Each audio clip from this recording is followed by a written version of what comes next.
मनीष, मैं ये जानना चाहता हूं कि आप लोगों को क्यों ऐसा लगा कि ये कमजोर लोकपाल आ रहा है और इसके लिए आप लोगों ने आंदोलन का ऐलान, कई लोग कह रहे हैं कि जल्दबाजी में किया है।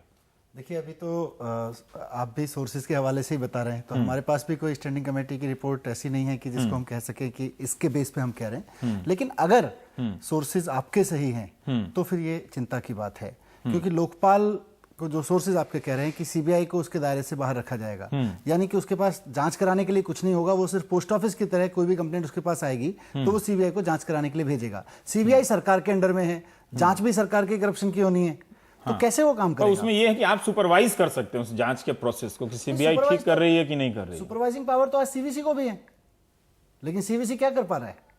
सीबीआई के ऊपर सुपरवाइजिंग की पावर सीवीसी को भी दी हुई है हमने, लेकिन सीवीसी की कोई वो उस पर कोई काम होता ही नहीं है। और सीबीआई उसके बाद भी सरकार कंट्रोल कर रही है, जिस तरह से सरकार उसको मिसयूज करती है, जिस तरह से वहाँ करप्शन के केसेस में डील होते हैं। सुप्रीम कोर्ट जहां जहां टाइट करता है वहां हमारे बहुत अच्छे हो जाते हैं, जहां सरकार के डायरेक्ट मामले होते हैं वहां नहीं होते हैं। तो इसलिए जो दुनिया भर में जो लोकपाल जैसी संस्थाएं बनी हैं, क्या उनके पास उनके ही अधीन जांच की सारे सुविधाएं हैं, मौजूद हैं, एजेंसियां हैं? जो लोकपाल दुनिया भर में बने हुए हैं उनकी दो ही खासियतें हैं। एक तो इंडिपेंडेंट हैं वो, उनका इन्वेस्टिगेशन विंग और प्रोसिक्यूशन विंग दोनों उनके पास में हैं, और दोनों को वो कंट्रोल करते हैं। जो पैनल हैं या बोर्ड्स जहां जहां जैसे बने हुए हैं, जो भी उसको कहते हैं ओम्बड्समैन बोलते हैं, तो उसके पास में उनका कंट्रोल है।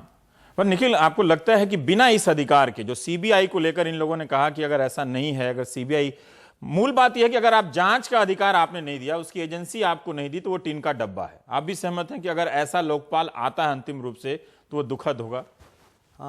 एक पहली बात तो मैं ये कह दूं कि हम भी इससे पूरी तरह सहमत है कि सीबीआई सरकार के नीचे नहीं रहना चाहिए। सीबीआई को वो जांच एजेंसी, लोकपाल के पास एक जांच एजेंसी होनी चाहिए। पहला जो लोकपाल बिल सरकार ने किया, उसमें उन्होंने कहा कि लोकपाल की खुद की एक जांच एजेंसी होगी। पहले कहा था तो एक तरीके से उससे पीछे खिसक रहे हैं जब वो कह रहे हैं कि सीबीआई के ऊपर सुपरविजन रहेगा लेकिन जांच एजेंसी लोकपाल की नहीं रहेगी।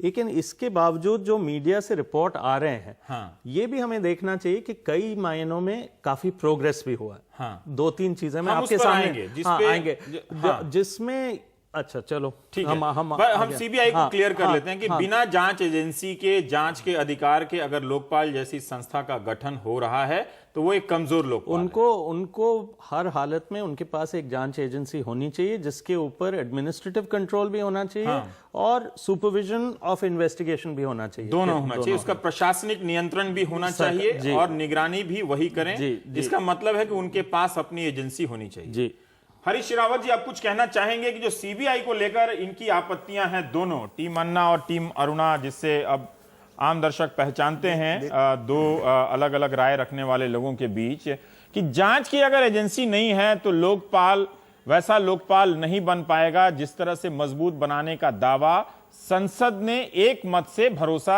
आपको दिलाया था, दर्शकों को, जनता को। रवीश जी, पहली बात तो यह है कि स्टैंडिंग कमेटी के सामने सीबीआई लोकपाल के पास रहे या अपना अलग अस्तित्व बनाए रखते हुए लोकपाल को ये अधिकार दे दिए जाएं कि लोकपाल उनसे काम ले सके, क्योंकि लोकपाल के व्यापक अधिकारों को देखते हुए उसकी जो है सेंट्रल विजिलेंस कमीशन के पास जो अधिकार हैं उनसे तुलना नहीं की जा सकती, क्योंकि कानून ही उनको, जो हमारा भी प्रारूप है स्टैंडिंग कमेटी के सामने, उसमें व्यापक अधिकार दिए गए हैं लोकपाल को। पहली बात तो मैं स्पष्ट कर दूं कि अभी स्टैंडिंग कमेटी उसमें क्या फाइनल व्यू लेने जा रही है, हम उस पर कुछ कॉमेंट नहीं कर सकते हैं। लेकिन मैं एक बात स्पष्ट कर देना चाहता हूं, हमने अपने मूल बिल में भी कहा था कि लोकपाल के पास अपनी जांच की कोई मैकेनिज्म होगा, कोई उनके पास एजेंसी होगी, वो चाहे तो क्रिएट कर सकते हैं, क्योंकि सीबीआई को कई काम करने होते हैं। केवल उनको आर्थिक अपराधों का या ये जो राजनीतिज्ञों के और ब्यूरोक्रेट्स के भ्रष्टाचार के मामले हैं उसी को चेज नहीं करना है, उनको और भी कानून व्यवस्था और दूसरी स्थितियों से संभालों को भी देखना है, तो उस पर सब नज़रिए से विचार करना पड़ेगा कि एक एस्टेब्लिश एजेंसी को किस तरीके से उसका रिप्लेसमेंट हमारे पास है या नहीं है। ये सब चीज़ों पर सर, पर राउत साहब क्या आप ये मानेंगे तो कि सरकार विस्तार से विचार करे? जी, क्या आप मानेंगे कि जैसा निखिल डे ने कहा कि पहले जो आपका ही कानून था उसमें यह प्रावधान था कि लोकपाल के पास जांच की अपनी एजेंसी हो, अगर ऐसी कोई व्यवस्था आती है तो क्या आप फिर उसे मजबूत रूप में डिफेंड कर पाएंगे कि अगर लोकपाल किसी को जी मैंने अभी आपसे रवि जी कहा ना कि संसदीय समिति की संस्तुतियां आने दीजिए, सरकार ने अपने मूल बिल में जो कुछ कहा है हम सब चीजों को देखेंगे और उस पर विचार करेंगे क्या इस संदर्भ में जो है संभव निर्णय हो सकता है।